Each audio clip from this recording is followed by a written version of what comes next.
Channel berbahasa Indonesia tapi bisa mendapatkan penonton dari luar negeri seperti ini.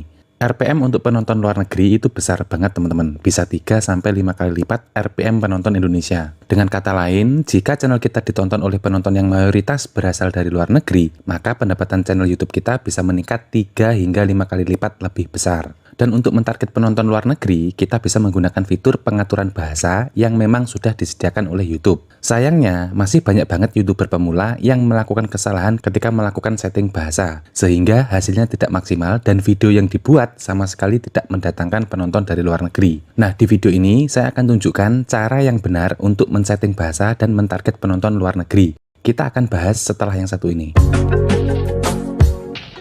Di video kali ini, saya akan share bagaimana cara men-setting video untuk mentarget penonton luar negeri. Dan untuk melakukannya, kita akan menggunakan fitur yang memang sudah disediakan oleh YouTube.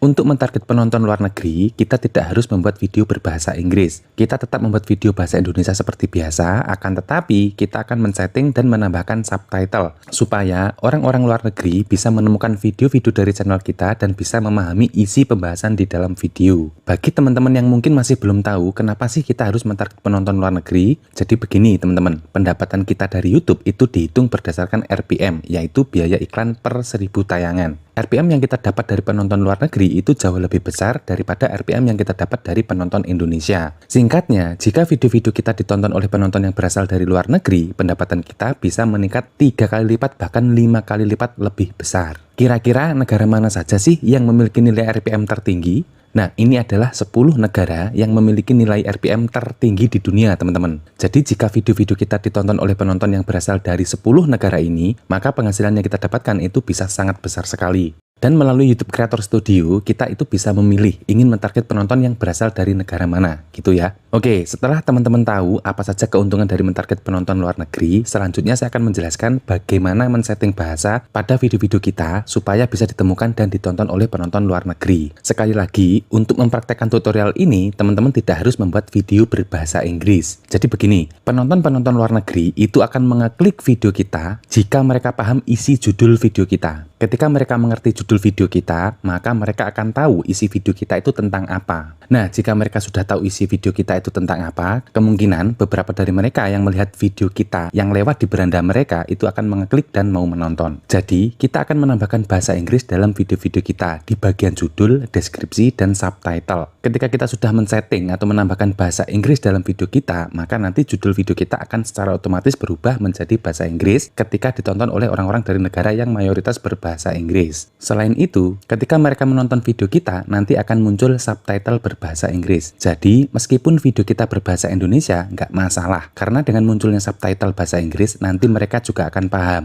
Kenapa sih harus berbahasa Inggris? Karena bahasa Inggris itu adalah bahasa internasional, teman-teman. Bahasa yang digunakan untuk berkomunikasi oleh orang-orang di seluruh dunia. Ya, tentu saja tidak semua orang itu paham bahasa Inggris ya. Tapi di semua negara itu pasti ada yang bisa berbahasa Inggris. Oleh karena itu, kita akan menambahkan bahasa Inggris sebagai bahasa kedua di video kita. Tapi misalnya teman-teman ingin menambahkan beberapa bahasa asing yang lain juga bisa. Misalnya teman-teman ingin menambahkan bahasa Perancis, bahasa Mandarin, bahasa Arab, atau bahasa asing lainnya, itu juga bisa. Tapi menurut saya tidak perlu menambahkan semua bahasa teman-teman, karena itu prosesnya akan sangat lama sekali. Dan menurut saya menambahkan bahasa Inggris dan beberapa bahasa asing lainnya itu sudah cukup. Oke, supaya teman-teman bisa lebih paham, saya akan langsung praktekkan saja teman-teman ya, langkah-langkahnya. Pertama teman-teman silahkan buka YouTube Creator Studio dan pastikan sudah login menggunakan channel yang ingin disetting. Setelah login, langsung saja teman-teman pilih menu penyesuaian yang ikonnya seperti ini, klik saja seperti ini, kemudian pilih info dasar. Nah, di bagian deskripsi, silahkan teman-teman pertama tambahkan bahasa dulu, klik saja. Kemudian di sini ada 2 kolom teman-teman ya. Yang kolom kiri ini adalah bahasa asli, yaitu bahasa Indonesia ya. Kemudian yang kanan ini adalah bahasa yang kita target. Misalkan di sini saya akan pilih bahasa Inggris. Kita pilih saja, kita pilih bahasa Inggris. Kemudian kita isikan nama channel. Untuk nama channel bisa kita samakan seperti aslinya saja. Solusi Kreator seperti ini. Kemudian untuk deskripsi kita samakan dengan deskripsi yang bahasa Indonesia ini. Jika teman-teman kurang paham bahasa Inggris, bisa menerjemahkan dulu menggunakan Google Translate. Misalkan seperti ini. Selanjutnya, untuk bahasa aslinya di sini, teman-teman pastikan pilih yang Indonesia dulu. Jika sudah, klik selesai. Nah, maka nanti di bagian bawah deskripsi di sini akan ada bahasa baru, yaitu bahasa Inggris. Ketika orang Indonesia menonton channel saya, maka mereka akan melihat bahasa Indonesia yang tampil di aplikasi YouTube mereka. Ketika orang bule yang nonton, maka nanti yang tampil adalah versi bahasa Inggrisnya yang tadi sudah saya terjemahkan. Bisa dipahami ya teman-teman? Jadi yang pertama kita menerjemahkan channel kita terlebih dahulu. Jika sudah, teman-teman klik publikasikan dulu.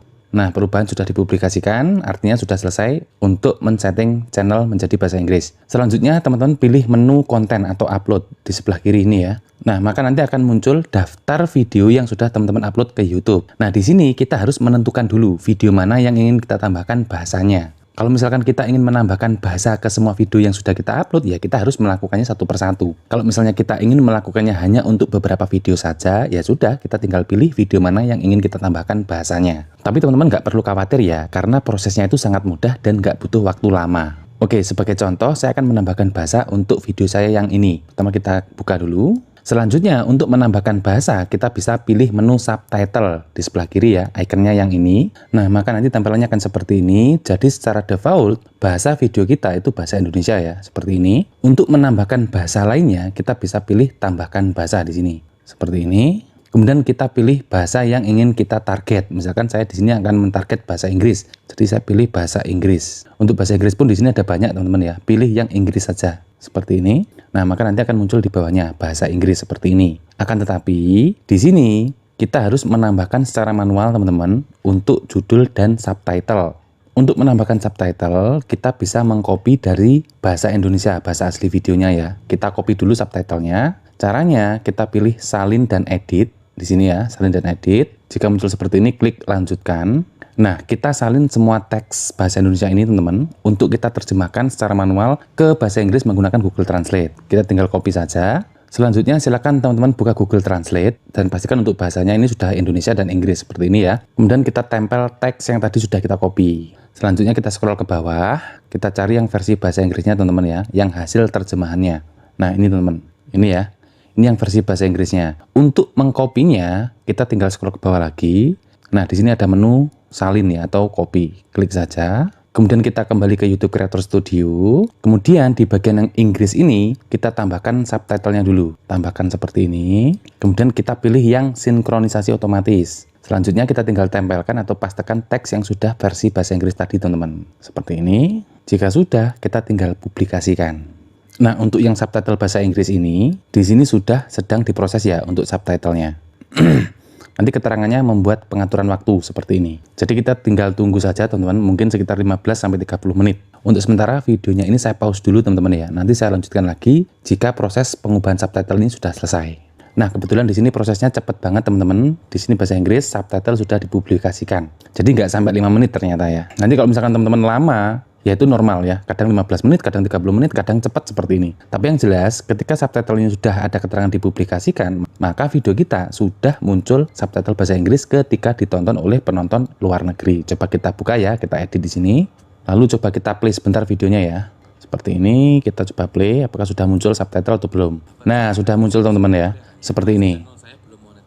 Jadi proses penambahan subtitle untuk video ini sudah berhasil. Subtitle sudah dipublikasikan, selanjutnya kita tambahkan untuk judul dan deskripsi. Kita klik tambahkan seperti ini, kita isikan judulnya dan kita isikan deskripsinya sesuai dengan video aslinya. Caranya kurang lebih sama, pertama kita terjemahkan judul yang versi aslinya ini ke Google Translate, kemudian kita terjemahkan juga untuk yang deskripsinya menggunakan Google Translate juga. Jika sudah, hasilnya kita tinggal pastekan ke sini. Oke, supaya tidak bingung, di sini akan langsung saya contohkan saja teman-teman ya. Nah, contohnya seperti ini. Jadi judul ini menyesuaikan dengan judul asli videonya. Selanjutnya kita isikan deskripsi. Nah, contohnya seperti ini teman-teman. Ini hanya sekedar contoh saja teman-teman ya. Tapi nanti usahakan teman-teman itu mengisikan deskripsi sesuai dengan deskripsi video aslinya. Jika sudah, di bagian bawah di sini ada menu publikasikan. Kita klik saja seperti ini. Nah, maka nanti judul dan deskripsinya juga akan dipublikasikan. Ini ya, yang di bagian Inggris ini, judul dan subtitle sudah dipublikasikan dua-duanya. Jadi, untuk subtitle ini, fungsinya adalah ketika penonton orang luar negeri menonton video kita, nanti mereka bisa menonton menggunakan subtitle bahasa Inggris. Dan untuk judul, ini akan muncul di video yang lewat di beranda penonton orang luar negeri tersebut. Jadi, judul ini sangat penting teman-teman ya. Intinya itu ada di sini. Karena penonton itu mau mengeklik video kita yang lewat di beranda mereka ketika mereka paham dengan judul videonya. Seperti yang saya jelaskan di awal tadi, di sini teman-teman bisa menambahkan sebanyak mungkin bahasa. Caranya kurang lebih sama. Tapi saran saya menambahkan bahasa Inggris saja dan beberapa bahasa asing lainnya itu sudah cukup. Tidak perlu menambahkan semua bahasa. Jadi, ketika video saya ini muncul di beranda orang Indonesia, maka nanti judul dan subtitlenya itu berbahasa Indonesia. Dan ketika video saya ini muncul di beranda orang luar negeri, maka nanti judul dan subtitlenya itu akan berbahasa Inggris. Cukup mudah ya teman-teman untuk caranya. Nanti apabila teman-teman masih belum paham, bisa diulang lagi video ini. Oke teman-teman, saya kira cukup sekian dulu untuk sharing kali ini. Jangan lupa like video ini supaya teman-teman terus direkomendasikan konten-konten inspiratif tentang tips dan trik seputar YouTube. Terima kasih, semoga videonya bermanfaat dan sampai jumpa di video selanjutnya.